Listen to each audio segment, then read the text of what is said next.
Hi, my name is Robert Lebowitz, and I'm here live with NeVE.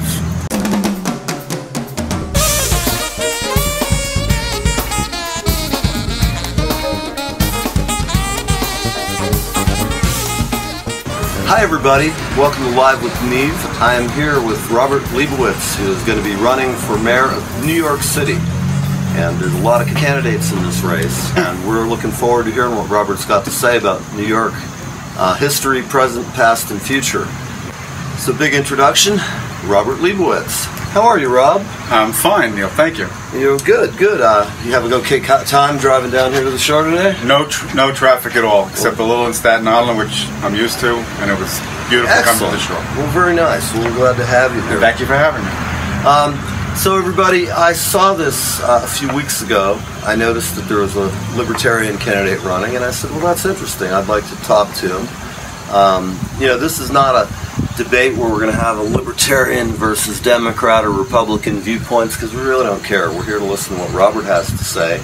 And tell me, Robert, just in your earliest years, how long have you lived in the city? Tell us a little bit about your background. I was born and bred in Brooklyn, New York.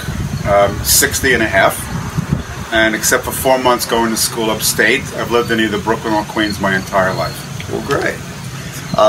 So when did you become politically aware? Who are some of your political heroes? Mayors, past, or presidents? Just general philosophy.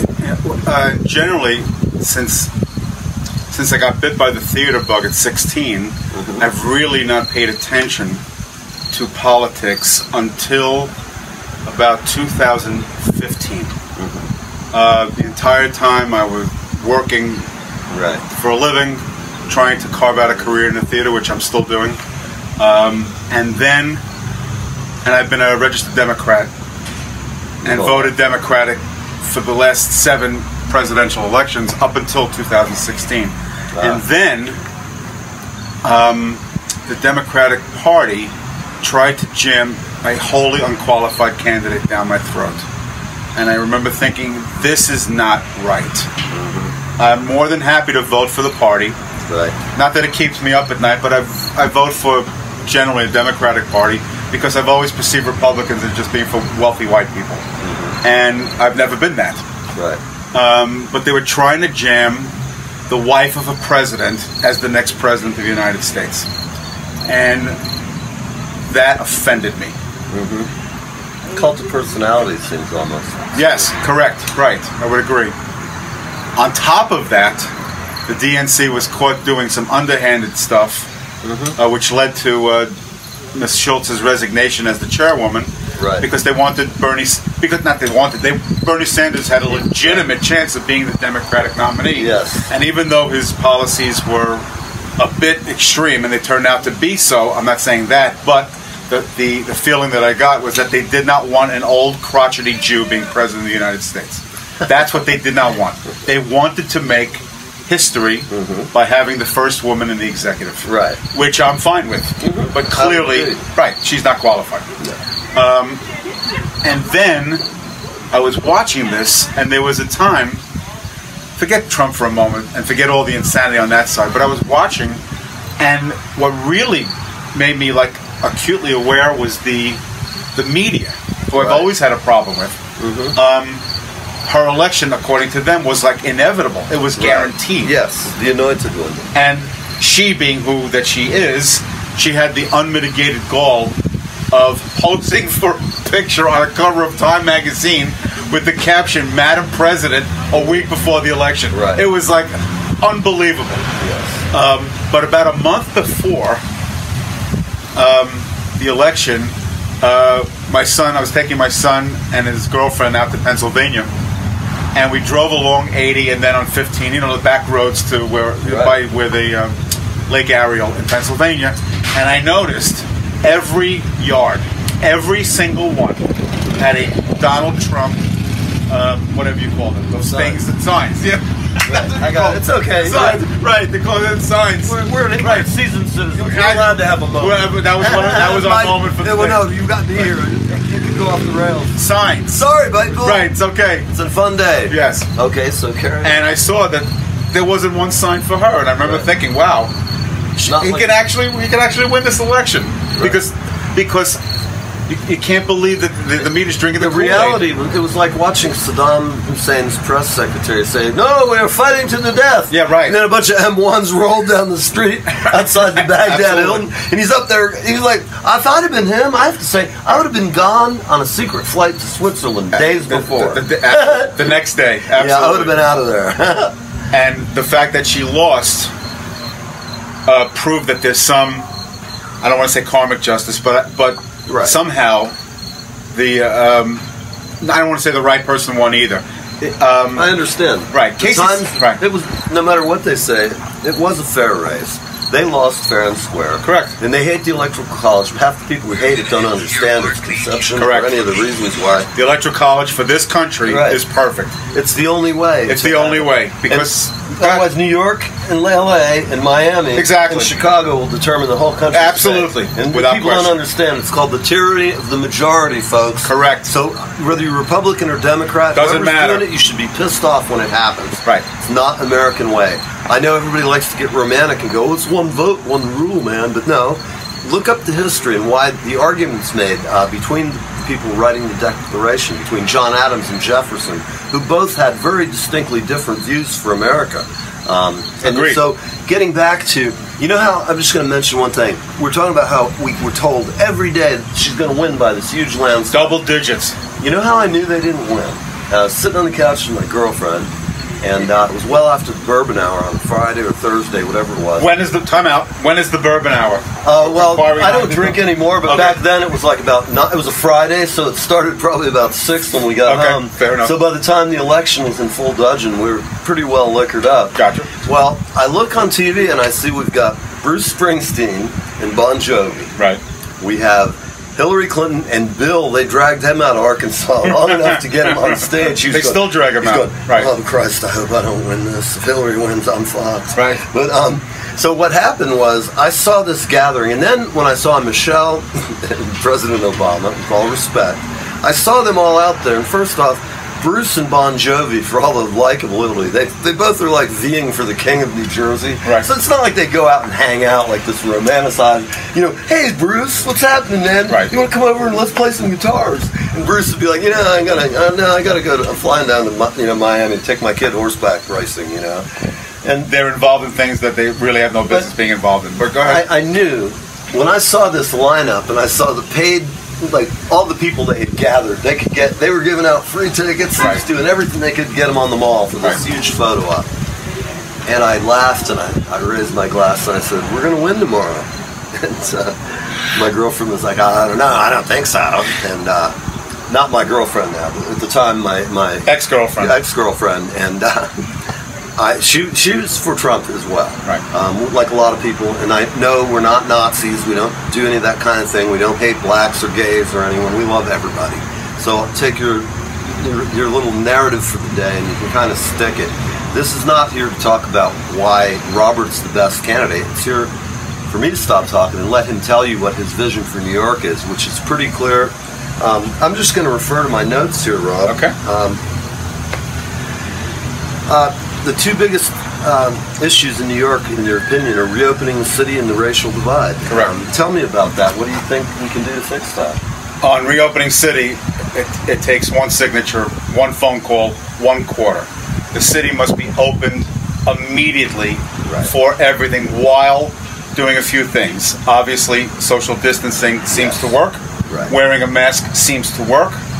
The city has met all the metrics that the state mandated. Right. And there is no, and in addition, it seems that we've had 6, 7, 8 months of statistics. It would seem that people our age and above are more susceptible Yes. to fatalities regarding the virus. So they still need protection. Yes. However, the rest of us Right. should resume living life like we did with the protections, and it's infuriating that restaurants, indoor dining in New York City is still not open. Right. It's infuriating that it's not happening now, but the government, the local city government, allowed untethered protests, violence, rioting, no masks. and yet at the same time you can't go to a funeral or have a wedding. Church, or you can't. Right. Any number of things. Exactly. And as far as school choice, I'm going to add a counterpoint, and I'll see what you think. I think that school choice should be, both things should be available. For example, the reason why a lot of you are going, why do you think that? I'll tell you what, right now, the people who have special needs kids in New Jersey, in New York, all over, when this COVID crisis hit, it's a huge problem that nobody knows about. The only way you know about it is if you have disabled children or you have a brother or a family member, but it doesn't hit. I have a friend of mine who has 2 boys who are non-functioning autistic or mid-grade functioning. They need an individual learning plan that says they have this many hours a day with a therapist, with a occupational therapist, with speech therapists. And when their day is interrupted, it throws these kids, their whole life is based on routine. And even in the summer, they've had routines for kids like that who have special needs. And they have gotten absolutely screwed by anyone in politics in New York or New Jersey. You'll never hear it. Right. There's a wonderful line in a lousy movie. It's called Hudson Hawk. It came out in 1990. Right. Lousy movie. Who was in that? It's like Bruce Sandra Willis? Bernhard, Bruce Willis. Right. I think Danny Aiello was in it. Yeah. It's a horrible movie, but there's one great line.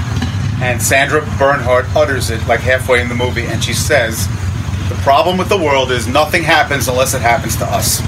And that's really insightful for her to say. Very true. As an example, my mother contracted polio in 1935 when she was 3 years old and had to have basically her life compromised walking with one good leg. Right. But it didn't dawn on the government until 1979, a full 44 years later, that you know what?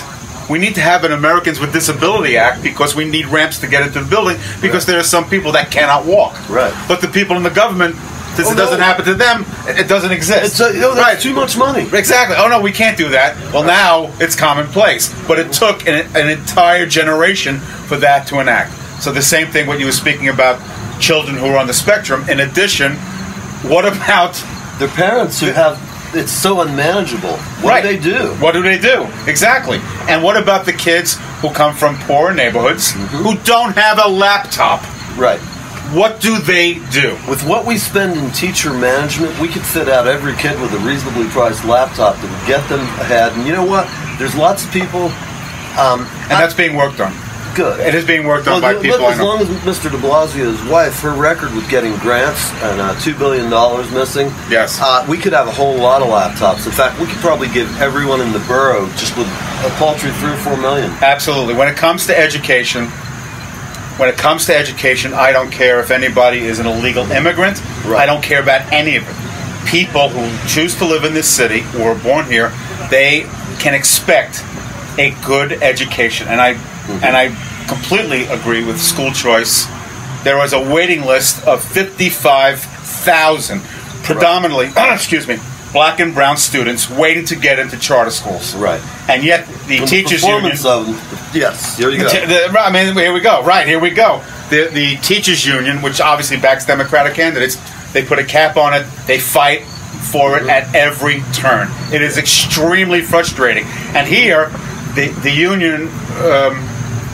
they pretend to care about the students, and they pretend to be colorblind and all this, and meanwhile, they are hurting black and brown students the most. That's low bigotry of expectation. Absolutely. Soft bigotry. Without question. Right. So, right. And it requires a little bit of a history lesson, because if you know the story, or the history rather, of American labor, yes, you know that in the late 20s, or certainly in the 1930s, right, when there was profound civil unrest with labor, particularly in the automotive industry, unions were formed to keep black labor out. And why was that? Because blacks were willing to work for less. Right. Same problem we have now. Same problem, exactly. The black families were moving from the South to northern cities like Chicago, Philadelphia, New York, and they were willing to work for a lot less. And the union said, nope, we need a union, and everybody, drinks the Kool-Aid. It's funny you say that, because you struck a thought in my head, which is that if you look at today, the oligarchs in the tech industry are the robber barons of the 20s reinvented. Right. Like, look at Amazon. Bezos has got more money than anybody in the world, or one of the top. And this guy, he treats his people really poorly. The people at the top, don't get me wrong, people who've been there are making millions, and a lot of people find a great career with them. The people who go out and deliver the packages get treated the same as anybody else getting packages delivered. They're underpaid, have ridiculous quotas, and it's a very tough job to keep for a long time because you get burned out. I'll have to mildly disagree with your position about that. Only in like kind of an ethereal way. Sure. I believe a few things about Amazon. I think he should not be punished because he's successful. I agree. I think what his story is a true American success. Horatio Alger. Yeah, that's right. Hey, he might be a little Alger too. No. He might. You know what he might have those sympathetic. Right. No, but an Horatio Alger really success story from a little garage in 1997 to what he is now. There's no doubt, and he's an admirable human in that way. And listen, I use him. I buy all kinds of crap to save money. I don't use them. And but that said, I can see why people have a philosophical reason to hate them. But some people have a lot of time, and I always say, they complain about the food. Well, you're chewing while you're eating it, so. Right. And everybody wants. There's two sides to the whole story, like Main Street. I'm sorry, you just reminded me of an old Woody Allen joke in the movie Annie Hall, one of the greatest movies ever. He's telling the story of two old Jewish women in the Catskills at Grossinger's or wherever. Right. And they're sitting at dinner, and one says to the other, the food here is so lousy. And the second one says, yeah, so such small portions. I mean, boom. I love it. Right. I'm asking you, your second question that we've skirted on, but what do we do about the racial divide? Well, I don't entirely know, except what Mr. de Blasio is presently doing doesn't work. And I wrote on a Facebook post the other day, he's made race relations worse because he seems to be just the mayor for black people. And the problem is... There's all kinds of ethnicities. Exactly. If you need to make it here and you're living here, you deserve to be here. Absolutely. And you need to be the mayor of all the people.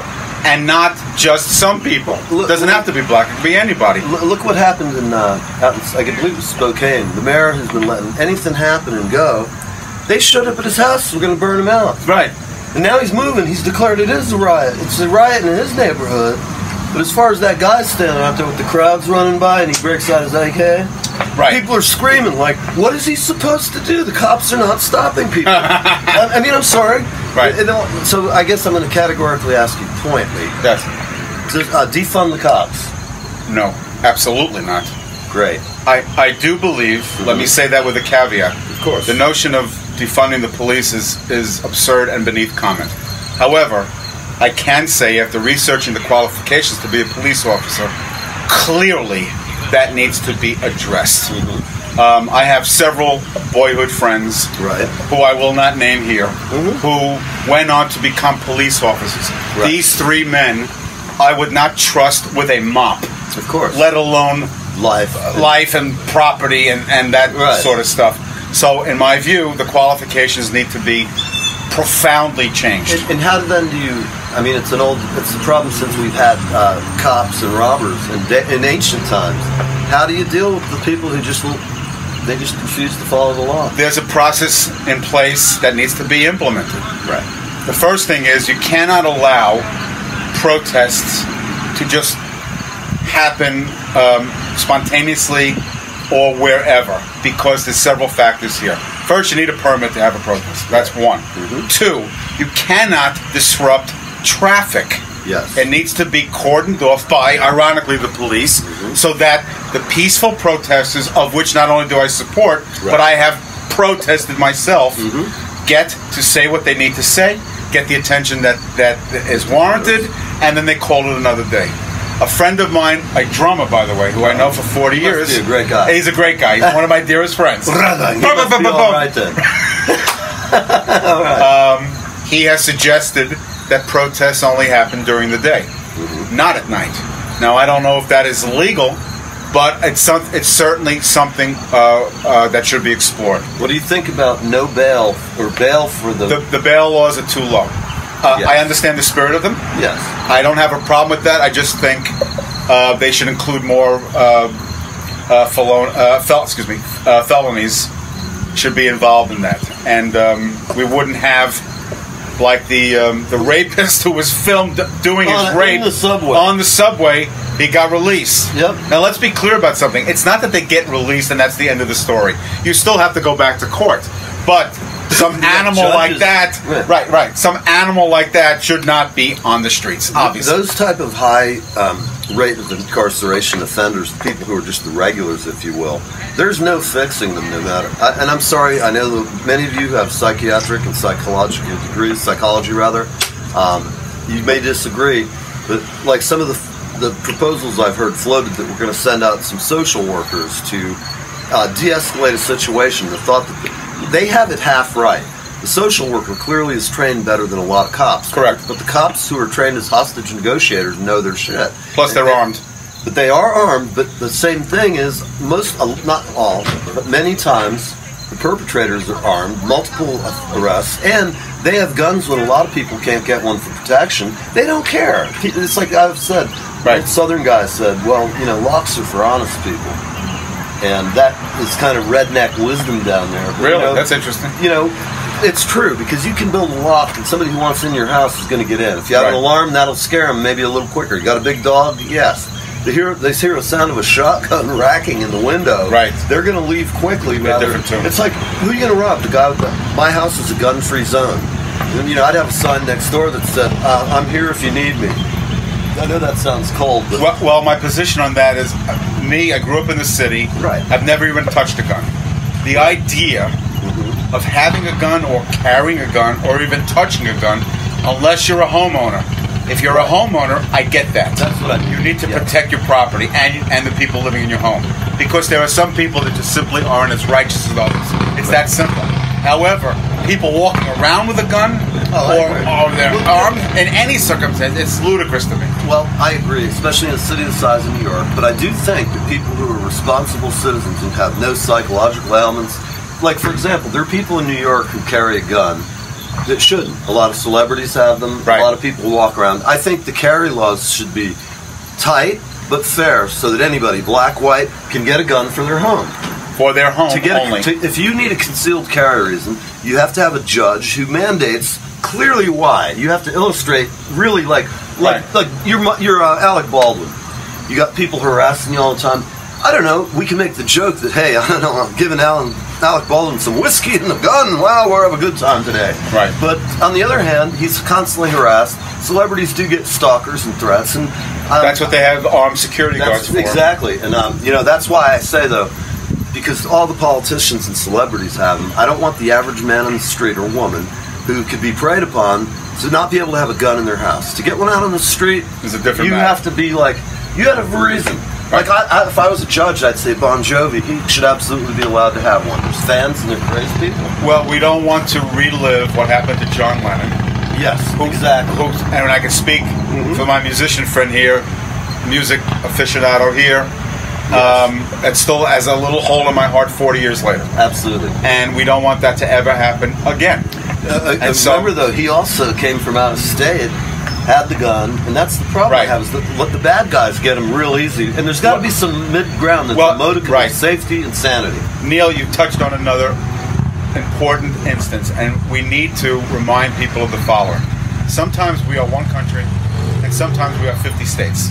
I feel, and I felt it today, when I leave New York City, and I've entered New Jersey, and I'm here in Highlands, New Jersey, I feel I'm in another country.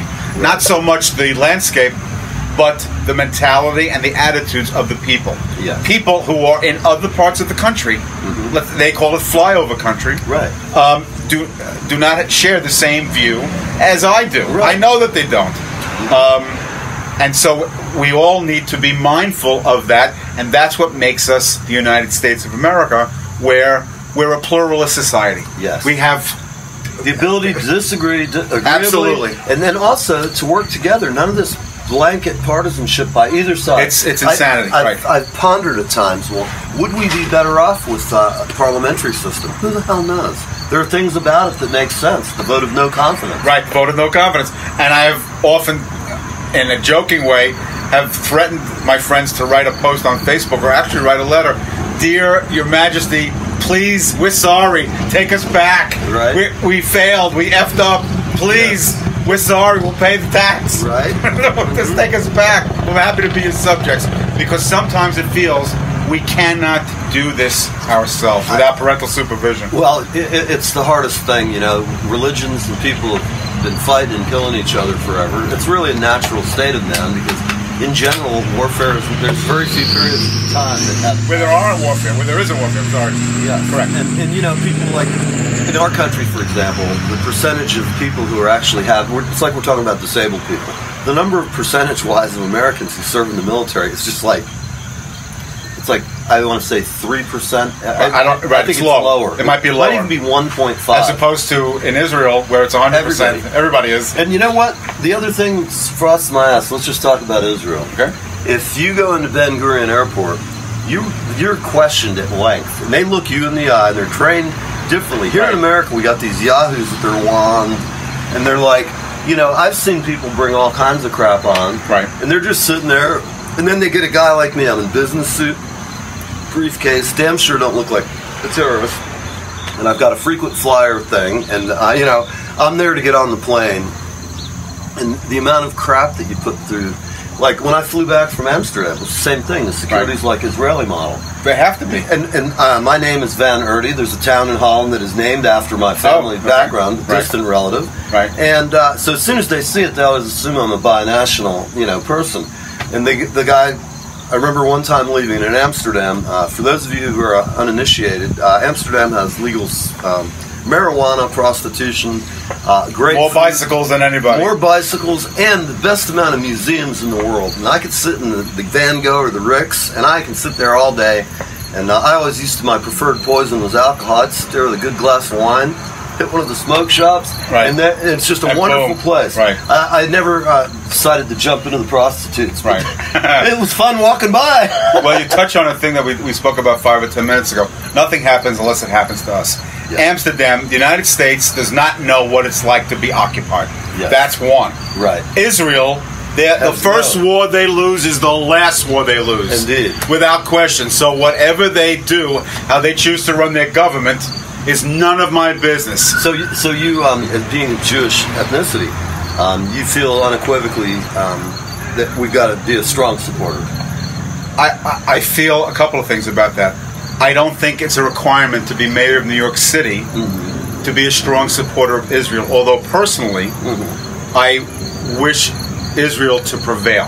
Yes. I know New York City has a large population of everybody, but also it's the second largest population of Jewish people after Israel. Yes. I don't want to be a panderer. I don't want to say things to certain groups to like have them nod silently in agreement. Oh, I'll vote for Robert because he's Jewish. I don't want that. No. I want people to vote for me because they believe what I stand for. And my opinion and interest in Israel only goes so far as I have a spiritual Jewish connection with them. But I am not the mayor of Tel Aviv or Jerusalem. I have enough headaches here to address. And that's really my concern. We're jumping around a little, which is okay. Let's talk about education. What do you think? How do we cut the influence of the union and make the management much more accountable? The first thing to do, for 40 years I've been reading about labor disputes, and it is always the union complaining about management to the National Labor Relations Board. Even before that, and that's what prompted the creation of the National Labor Relations Board, because management was not negotiating in good faith. We know this to be true 100 years ago, 120 years ago. We know that the union, the idea of a union, comes from somewhere. People being brutalized. That's an excellent word. Child labor laws that didn't exist until the turn of the last century.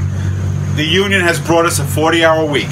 It has brought us benefits. It has brought us holiday pay. It invented the weekend. I'm not here to demonize unions, but to answer your question, the first thing I would do if I was the city of New York is take the UFT and take them to the National Labor Relations Board for failure to negotiate in good faith. I would reverse what's happening. I know people love their teachers.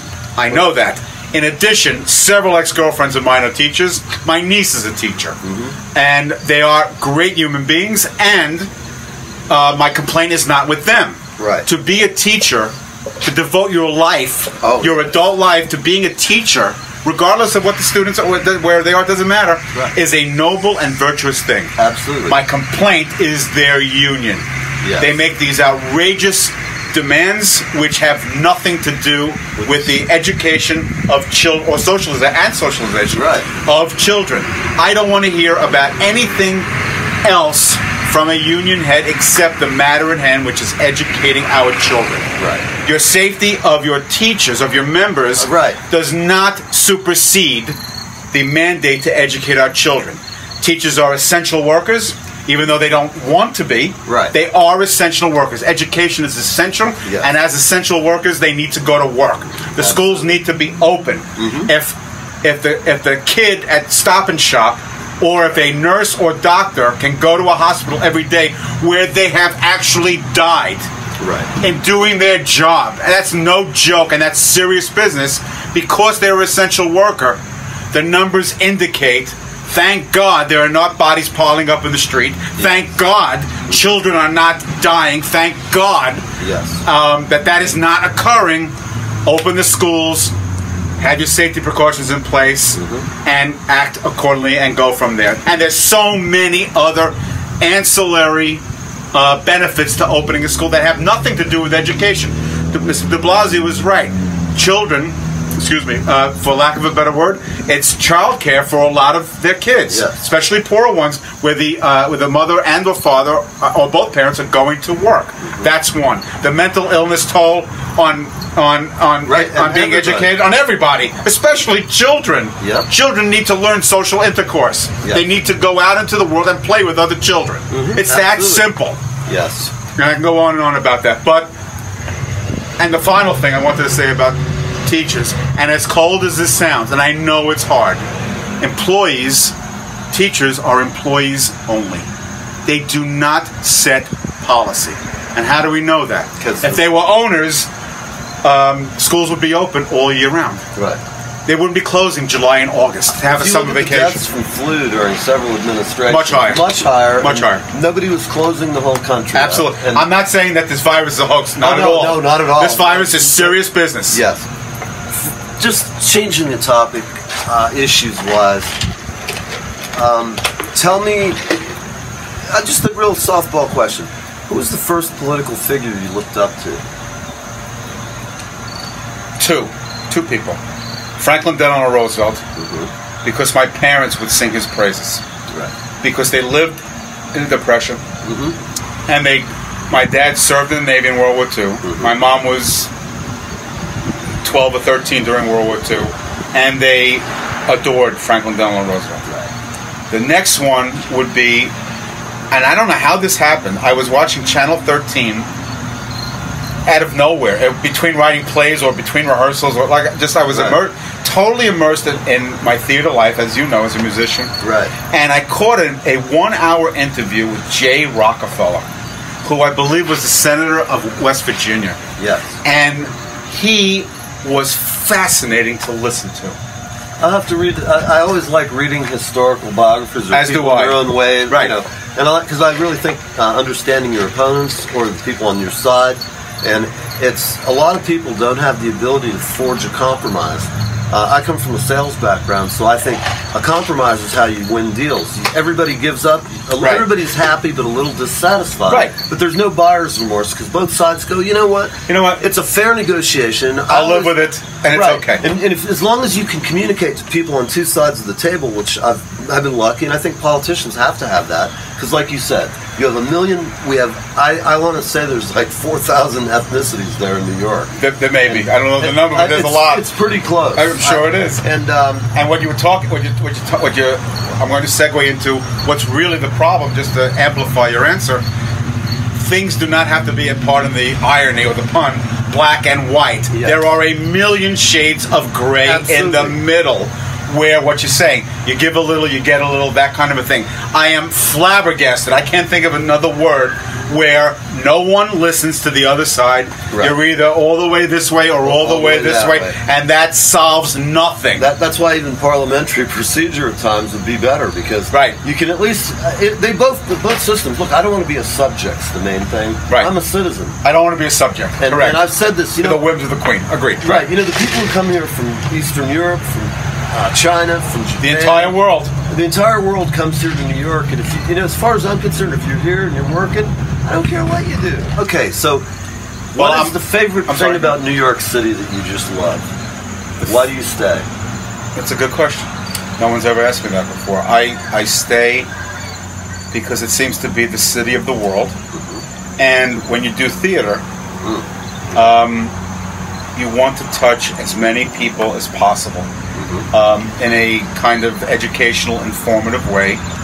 And so that would be, on a practical level, the reason that I love it the most. It's a crossroads of the world. Yes. On a more specific way, when I was a teenager, even up until recently, before the virus, I would love walking in Greenwich Village. Oh, yeah. Either the West Village or the East Village, didn't matter to me. I'm a big fan and a student of architecture.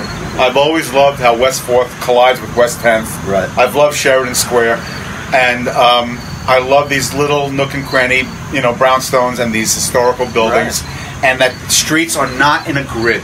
Yeah. I like that. I could see why we needed a grid, but I like that it looks almost like Boston or like an earlier settled town. Okay, so I'm going to just ask you, tell me 3 reasons why any New Yorker of any party should be glad to vote for you, and why do you... 3 reasons.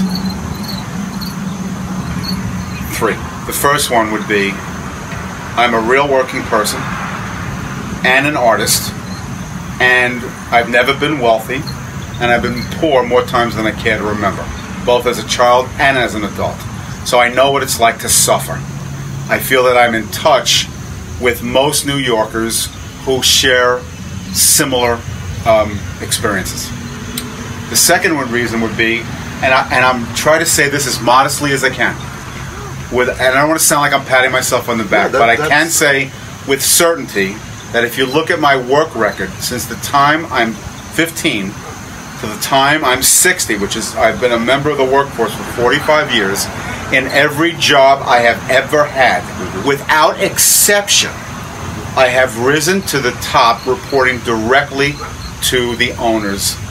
And when I worked for the post office for 19 years, from age 38 to 57, I started out as a part-time window clerk, worked my way up 7 different promotions, all the way to manager of the 2nd largest post office in Brooklyn, reporting directly, not to an owner, it's federal, but to the postmaster of Brooklyn. So one of my few talents and abilities, and there's only a few of them, is that I'm able to gather people together and inspire them and be focused on one task at a time, like fingers on a fist. I believe I have the ability to do that. And the artistic side, I've been a director of plays for 42 years, and more importantly, I've served as artistic director of 3 different theater companies, of which I'm presently one now. So in the artist world, people, and I'll say this as modestly as I can, they kind of look to me for leadership in the sense of like, well, we're going to go through the forest, I have the flashlight, don't worry about it. That would be the second reason. And the third reason would be, I cannot do a worse job than this man. It's physically impossible. I would agree. And that would be the third reason. And to tie in, if there's a fourth reason, I would say I've never been a politician.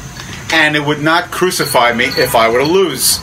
But I feel I could do a better job than the people who are presently doing it. And if not, and if I lose, I will go back and run my theater company and write my plays and direct my plays. My dear friend Marty, another friend of 40 years, he said, Bob, in life, we all try to get to Everest. He said, we all try to get to Everest. He said, most of us do not get there, but once in a while, you need to go for a hike. And when he said that, I went, that's exactly how I feel. I want to go for a hike because it's an unalloyed good. Right. And those are the three reasons. For anybody watching, you want to look up Robert Lebowitz for mayor. Can you go ahead? Is that the contact info? The contact info right now, since the election's still a year away, there is no website yet. But if you're on Facebook, or that you're already a member, or you want to join, I have Robert Lebowitz for Mayor of New York City group. You can just simply join. It's open. It's public. There's no whatever the word is. Do we have any secret blood oaths or any kind of there are no. Can we just get a secret handshake? Eventually, we will, like they have in the Masons. The Masons. Oh yeah, right. With their would be secret whatever it is, say some crazy thing. No, there's no secret. I'm really bumming, man. I look forward to. I'll make one. Do we have any, like, I don't know? I could be your maybe your black bag guy.